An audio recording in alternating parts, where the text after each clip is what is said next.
Hi everybody, and welcome back to my kitchen. My name is Greta and I am the dietitian at John Stoddard Cancer Center, and I'm back with another great recipe that is perfect for this time of year. It uses very seasonal ingredients, and that is ratatouille. So if you've only heard of ratatouille because of the movie, the dish at the end of the meal is actually called ratatouille, and it is a French dish. It's a vegetable stew, which is perfect because this time of year there are so many great vegetables to use, and it incorporates all of our seasonal vegetables right now: peppers, onions, eggplant, zucchini, and squash.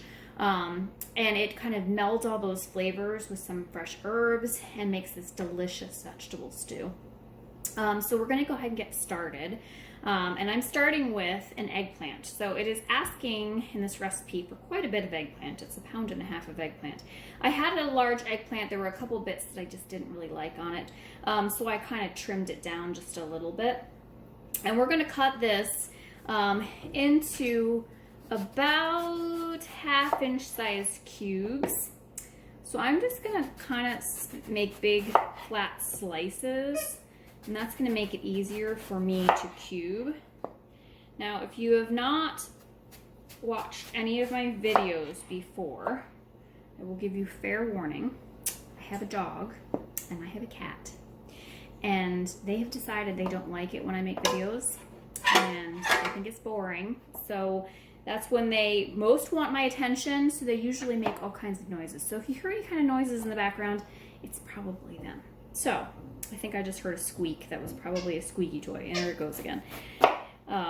And I promise you that dog does not play with that squeaky toy anytime when I'm not making videos. So I'm going to now, once my pieces are nice and flat, I'm just slicing them down the long way to make it easy to cut this in 1/2 inch cubes. And then I'm going to turn it back around and then just go this way, and it's kind of like magic. You have these perfect little 1/2 inch cubes. Super easy.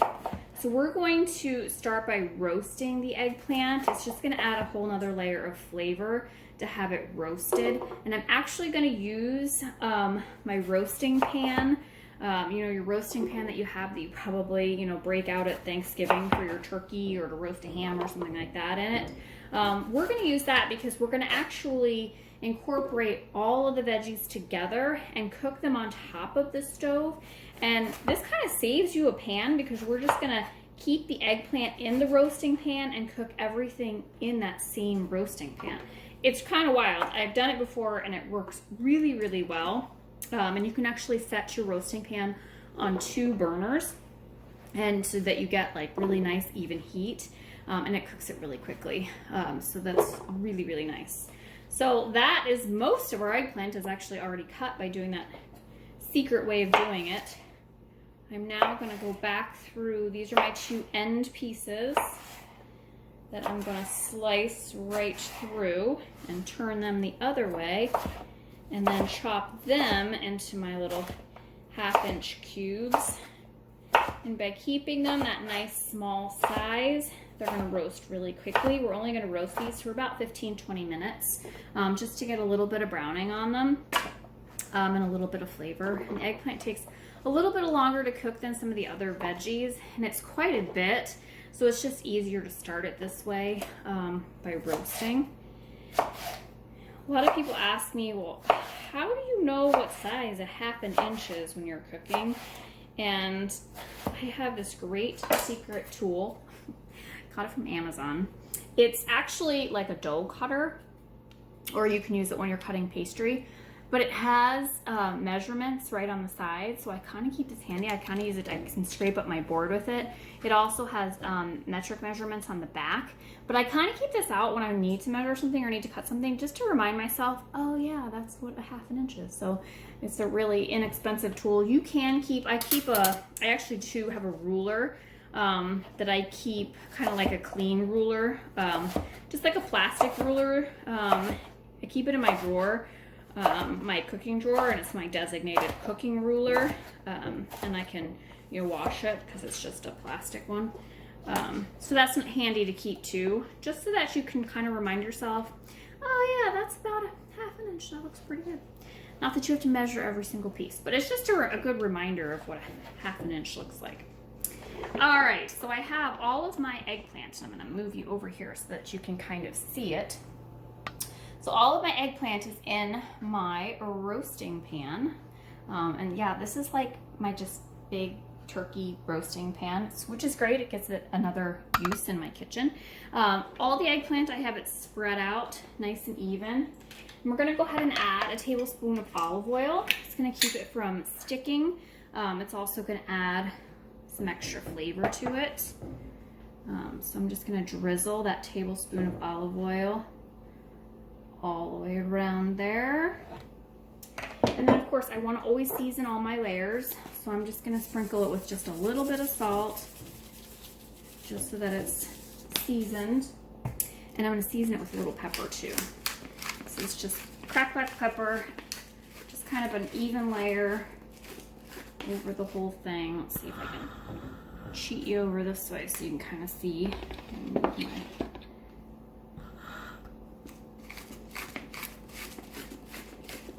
My wonderful camera assistant, my lovely daughter, went back to college. So you've got just me for camera skills, which are not the best. So I'm just tossing all of these veggies in a little bit of olive oil and put it in a nice thin layer. We're gonna go ahead and put this into a 450-degree oven for about 15 to 20 minutes, just till it just starts to get browned. And when it's done, we'll pull it out and we'll talk about the rest of the veggies. Okay, so while our eggplant is in roasting, I'm gonna go ahead and work on the rest of my veggies. I like to sort of get everything cut, and then this all really comes together very quickly. So I'm gonna start with onion. So it called for about 2 medium onions. I actually weighed all my produce, so I knew to tell you what weight everything was. This is a very large onion, and I actually weighed this and it came out about perfect weight-wise. So you can use 1 great big onion, or you can use kind of 2 medium-ish, smaller size onions. And we're just gonna slice this thin. Take the ends off.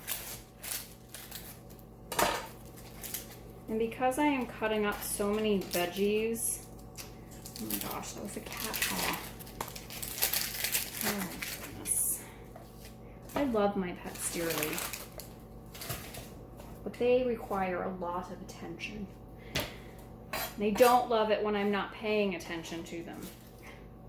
All right, so if you see a paw sneaking into the camera, it's just my cat. All right, so I'm gonna cut this one in half because it is so big. And then I'm just cutting down into very thin slices like this.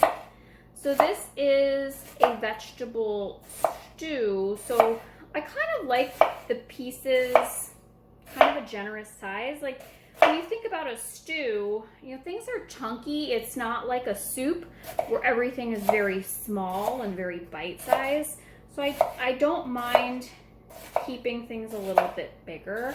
Now, certainly if you don't like them to be quite this big, what you can do is just once you make your slice, you can go ahead and cut them in half, and that just makes them just a little bit smaller. So I've got those there. I'm putting all my cut veggies here in bowls so that, like I said, when we're ready to build this, it's going to be so easy because everything is already cut. So I'm just slicing through the rest of my onion.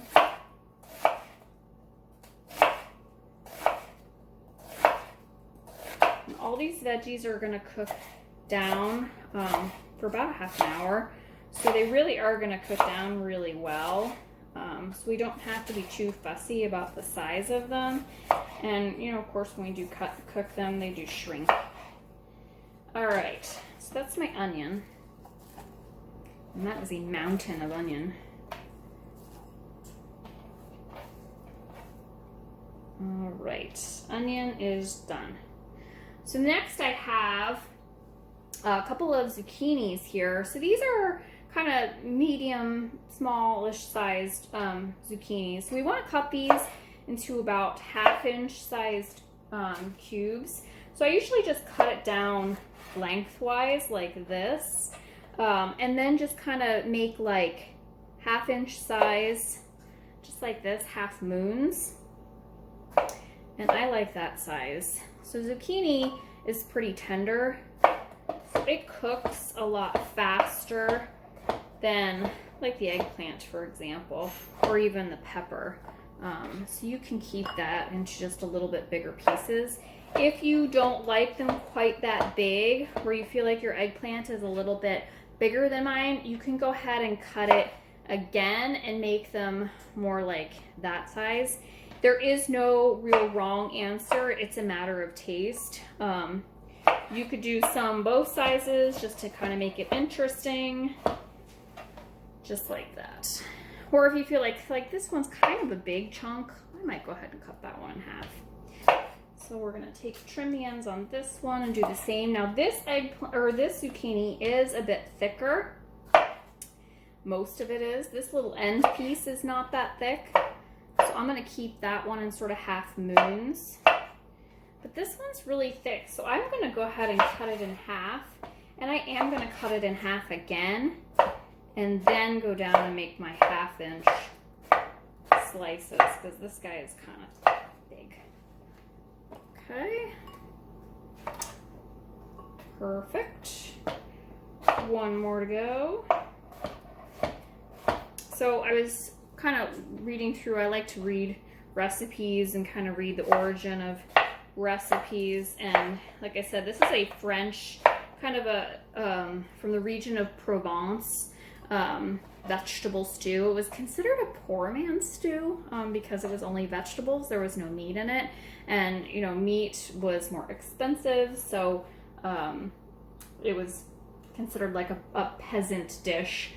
Which I think is kind of funny because now we think of vegetables being so expensive, but meat has now become very expensive.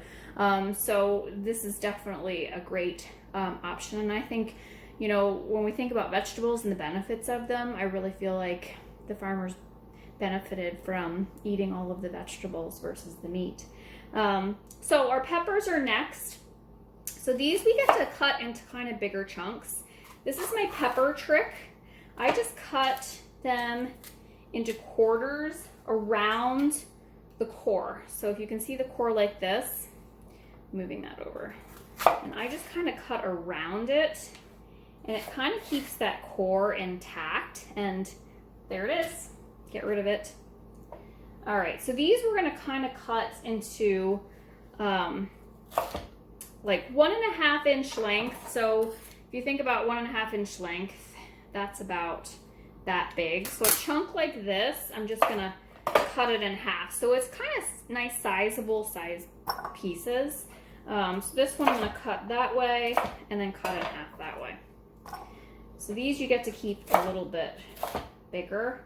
Again, like I said, it's a stew, it's not a soup, so you kind of want things into a little bit bigger chunks. And it'll make more sense once they cook down too.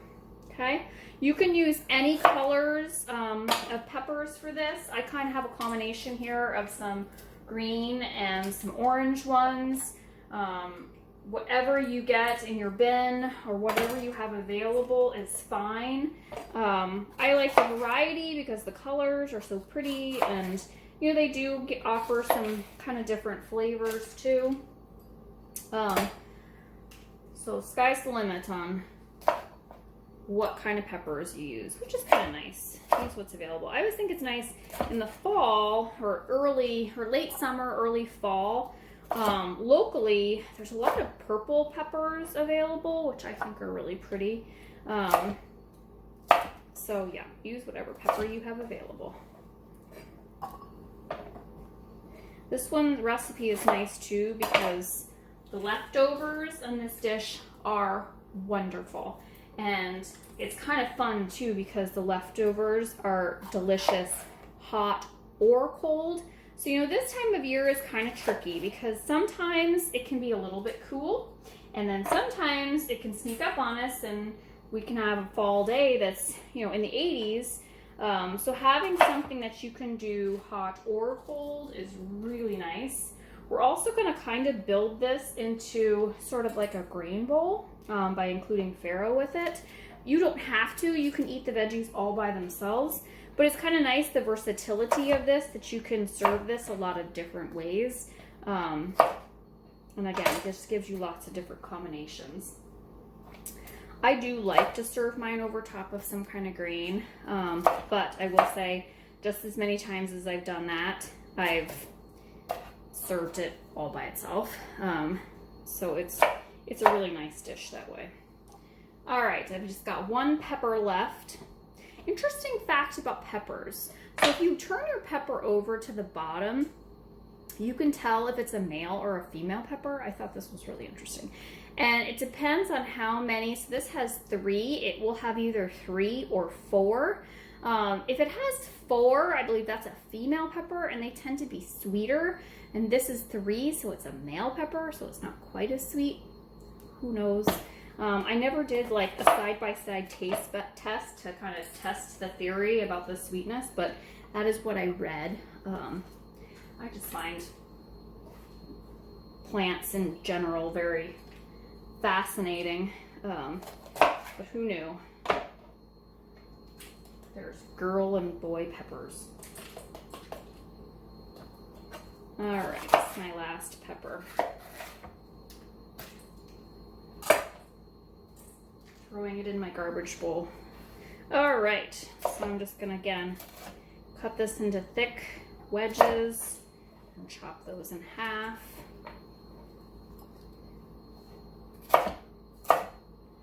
I'm smelling my eggplant. I don't know if anybody's making this. If you're making this along with me right now, while you're watching the video, it smells so good. I think roasted eggplant is just so amazing. All right, peppers are done. So we're gonna move on to tomatoes. So this is a whole pound of tomatoes. I like the Roma tomatoes. They're not as seedy and they're not as juicy, and we don't want a real juicy tomato. I'm just trimming the ends on these. Now in the recipe, it does call to seed them and juice them. I don't. I actually really like having the extra juice from them. So I just kind of cut them into quarters like this, and then I just sort of chop them into little chunks. Like you were making like a bruschetta or something like that. Not as small as like the pico de gallo size, but a little bit bigger than that. But it doesn't have to be perfect. In half again. Run your knife through chunks. In half again. Chunks. Just like that. One more time.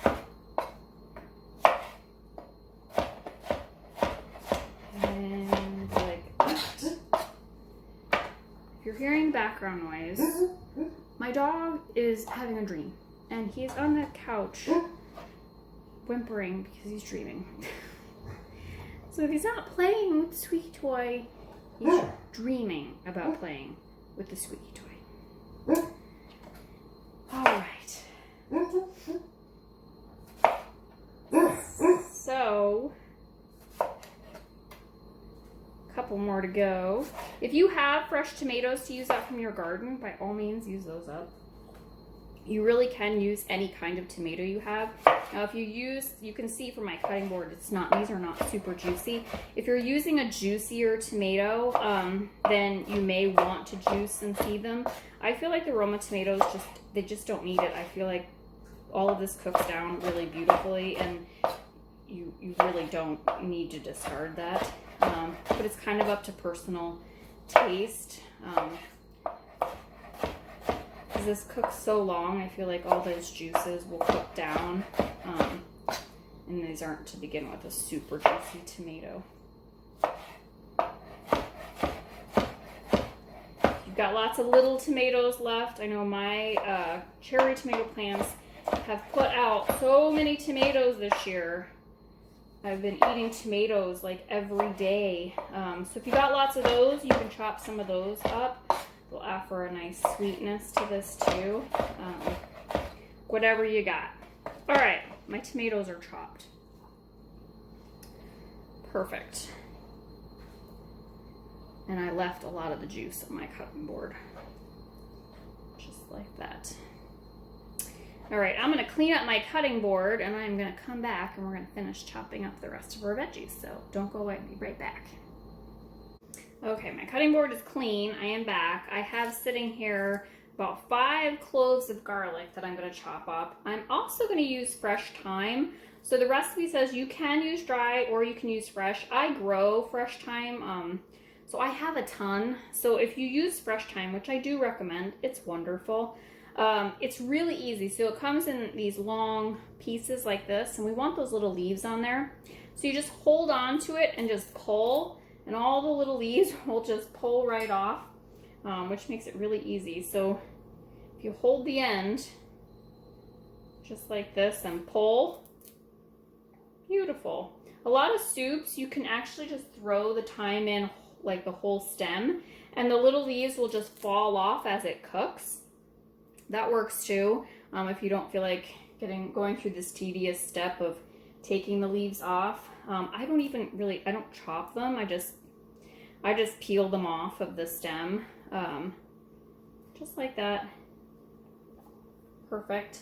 I am gonna go ahead and I'm gonna chop my garlic, and just to show you, here's all my veggies ready to go.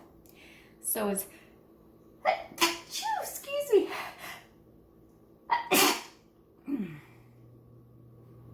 So all of my veggies here are ready to go. So as soon as my eggplant is out of the oven, then we're going to cover it with some foil, set it aside, and we're gonna get cooking on the rest of our veggies. So come back and watch the next step. Okay, so here are my onions. So I just heated those remaining 2 tablespoons of olive oil over kind of medium-ish heat. We're gonna cook these onions down for about 5 minutes until they're softened. Then we're gonna go ahead and add our peppers, season with a little pepper, add half of our garlic, and then I'll come right back and show you that. So I just wanted to show you a little trick. So this is my garlic, and if you've watched my videos before, you know I hate chopping garlic. So I cheat a little bit, and I use my chopper that a lot of people use to chop nuts. I actually don't use it to chop nuts. I use it to chop garlic. So I chopped all my garlic up into my little chopper cup, and that's going to be added later on. So come right back. I'm going to show you what our onions look like in just a few minutes. Okay, so you can see my onions are nice and tender. And at this point, I'm going to go ahead and add all of my peppers. Make sure at this point too that you season well with salt and pepper. We're gonna let this kind of cook down until those peppers are nice and soft. It's gonna take about 5-10 minutes, and then we'll be right back. All right, welcome back. So my peppers and onions are all nice and soft. They've been cooking for about 9 minutes or so. So I'm gonna go ahead and add just half of my garlic that I have chopped. So I used about 5 cloves of garlic. It just kind of depends on how big your cloves are. Mine were all kind of nice size. I'm just going to add about half of that garlic. We're going to save the other half. We're just going to stir that around until you can start to really sort of smell it. It only takes about a minute, and it will start to get nice and fragrant.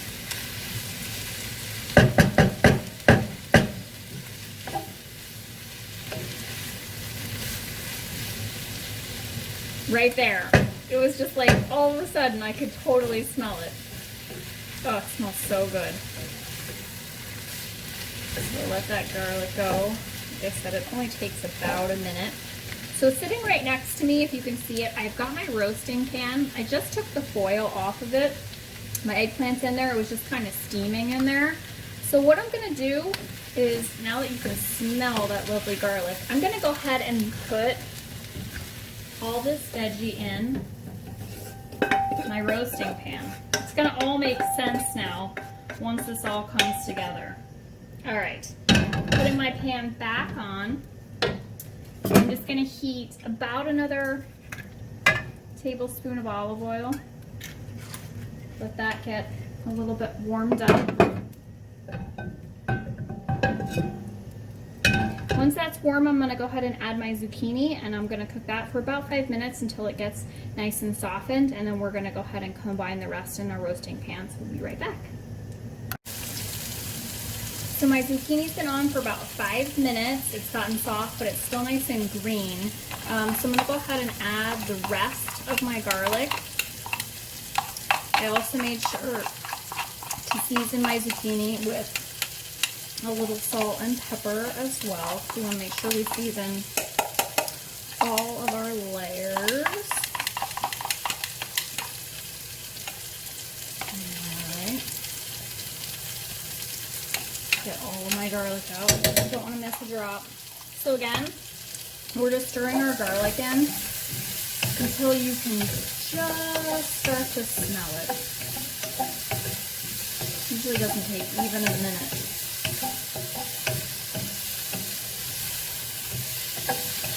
Oh, that smells good.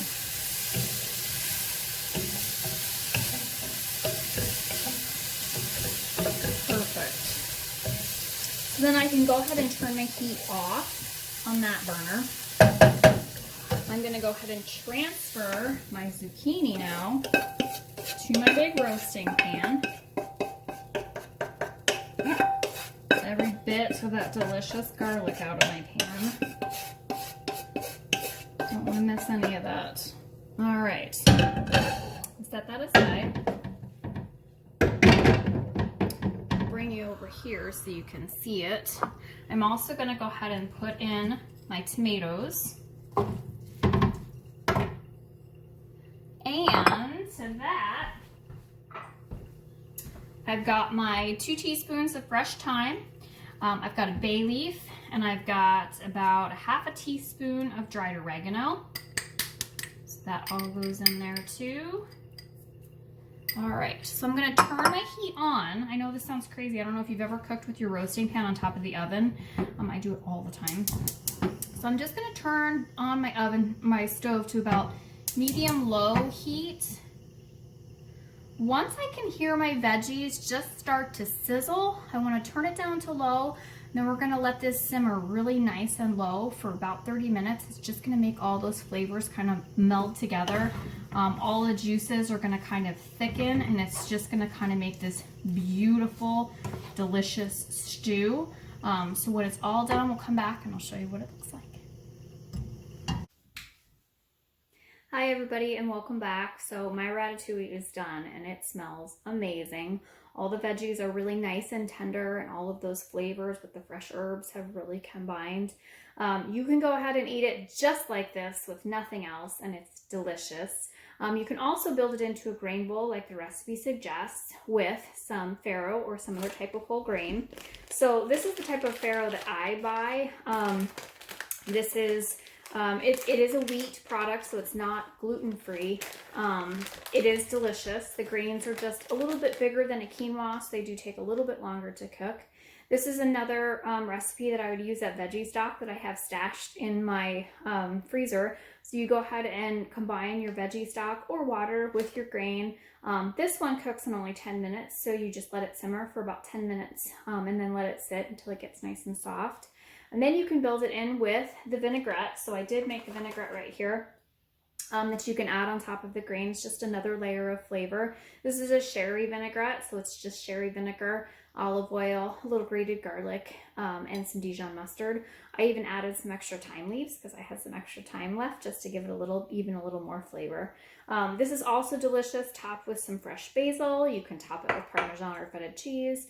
And it's great hot or cold. So I hope you enjoyed watching and joining me for this recipe, and again, enjoy.